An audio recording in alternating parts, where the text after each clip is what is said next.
Morning to all our Sports Today family members. This is the last day of the Paralympics with just one event to go at 1:50 p.m. IST. That is Pooja Oja in the 200-meter kayak event.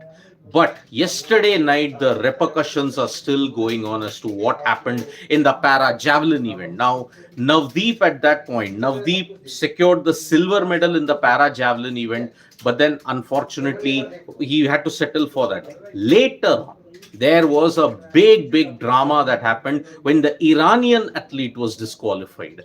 Now there was an appeal as to whether the disqualification can be reversed, but the Iranian athlete, obviously the Paralympics, the IOC did not listen to that, and because of that, Navdeep's gold in the javelin stays at this point in time. Because if you look at it, they were actually, the Iranian athlete fell foul to rule number 8.1 of the World Para Athletics Rules and Regulation Code of Conduct and Ethics.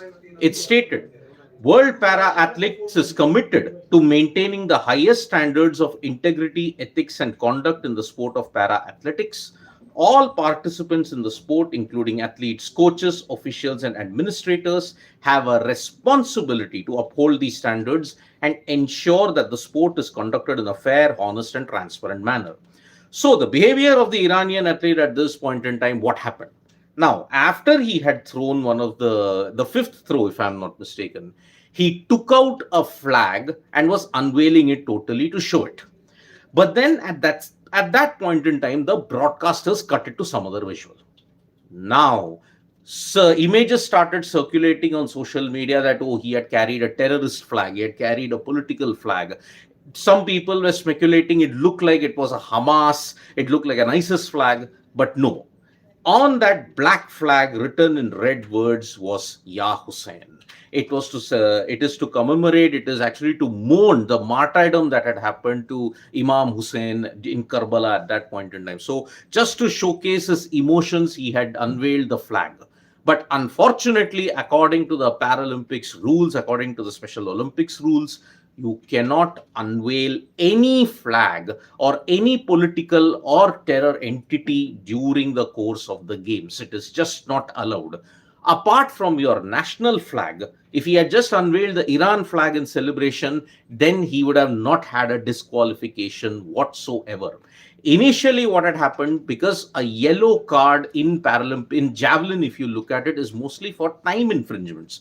But in this case, it has really come down to the fact that yes, it is because of the flag celebration that had happened that he was disqualified. So, to all the people who are out there, we have finally gotten a lot of clarity. It wasn't an ISIS or a Hamas flag. It was simply a Ya Hussein flag in black and red at this point in time. Lot of misinformation was circulating at that point in time. Yes, the Iranian athlete should have been disqualified straight away, because it is very important. You just unveil your own country flag, never any other political or religious identity at this point, because the games have to be apolitical at this point in time. So this is the main reason as to why it's happened. So the Iranian athlete fell foul of rule 8.1, which I just read it out earlier. You can rewind the video and check it out at that point in time as to what has happened. Now, in the US Open, Aryna Sabalenka has managed to beat Jessica Pegula to win 7-5, 7-5 in the US Open women's singles final. Now, this is huge. This is a third Grand Slam title. She had won the Australian Open in 2023, but then in 2024, Aryna Sabalenka has won also the Australian Open and now the US Open. She's just not won the French and the Wimbledon crowns that is there. So, just like Yannick Sinner, is it going to happen? Yannick Sinner won the Australian Open and is now in the final. Aryna Sabalenka won the Australian Open. She won the US Open. Can Yannick Sinner do it today against Taylor Fritz at this point in time? That is the major thing that's going to happen. So today at 11:30 p.m. IST, you are going to see the US Open in action. The men's singles final is the last one remaining. Taylor Fritz versus, if you look at it, Yannick Sinner. Yannick Sinner is the number one seed. It is going to be very difficult for Taylor Fritz to ensure that he beats Yannick Sinner. But if Fritz beats it, the American dream will live on. And Andy Roddick, Andre Agassi, Pete Sampras, all of those guys Yannick Sinner. I mean, if you look at it, it will take something big for Taylor Fritz to join that list at this point. So it is really, really a big, big situation that has emerged at this point in time. Now, as far as cricket is concerned, Moeen Ali, who was part of two ICC trophy winning campaigns for England, both in 2019 and in 2022, he has announced his international retirement. He said that since he was not considered for the series versus Australia, he felt the time was right, and that is why Moeen Ali has announced his retirement from international cricket.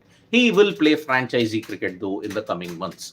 Now, as far as the Dulip Trophy is concerned, India A versus India B, that is now poised on a knife edge, because India B need if you look at it, India A need about 275 runs for victory. 184 they were all bowled out for, with AajTak taking a brilliant haul of 5 wickets at this point. Mayank Agrawal has fallen, but Riyan Parag and Shubman Gill, the onus is now on Shubman Gill to ensure that he strikes form.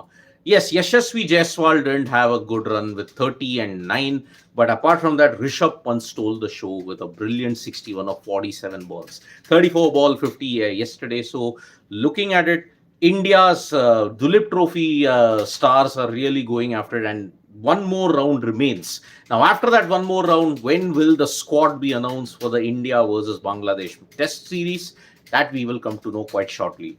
Afghanistan versus New Zealand is going to begin tomorrow, and we'll be bringing you the updates there as it happens. First ever test match that's been played at this point at the Shahid Vijay Pathik Stadium in Greater Noida. So it's going to be a historic effort there. Also, the test match begins on the 9th there. On the other hand, today is the Asian Champions Trophy match that India is going to begin with. India, remember, are the defending Asian Champions Trophy hockey champions. Now they'll be hoping to continue the new cycle on the ultimate of highs. It's going to happen in China. We'll be bringing you live updates even of that also. So thank you so much, folks, for joining us for this morning wrap. Subscribe to Sports Today for all the latest news and analysis. And don't forget to download the Sports Talk mobile app for all the information you need in English and Hindi. Bye-bye.